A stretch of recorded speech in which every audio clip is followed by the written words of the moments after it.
أنا ديزاينر مغربية إيطالو ماروكينة.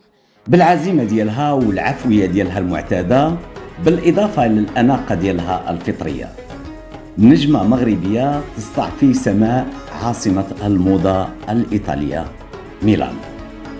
قررت المصممة المغربية الطموحة هنية حراتي باش تمنح جميع نساء العالم رائحة فريدة من نوعها، مستوحاة من الموطن الأصلي ديالها اللي هو المغرب.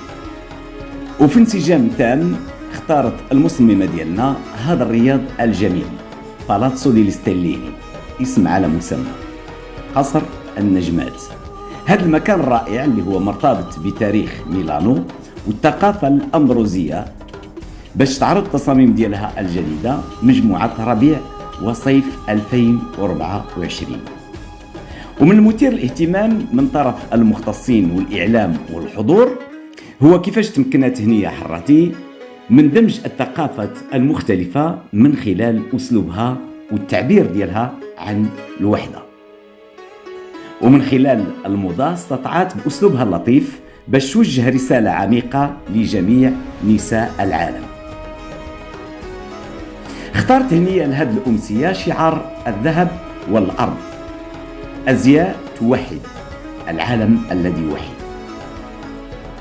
ودابا غادي نخليكم مع الاستجواب اللي جريتو مع المصممة المغربية هنية حراتي. السلام عليكم، أنا ديزاينر مغربية إيطالو ماروكينة.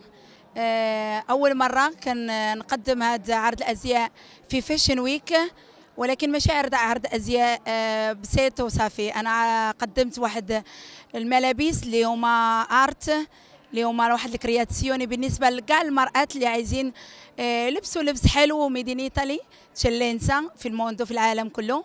سمحوا لي على العربيه ديالي شويه كما كنقولوا مخلطه، ولكن انا فرحت على لقاش كثير من الناس اللي جاوا يحضروا لينا، بحال مسيو قنصل، بحال مسيو الماجي القاضي الله يخليهم ليا، والقنصل ديالي ديال القنصليه ديال المغرب في ميلانو.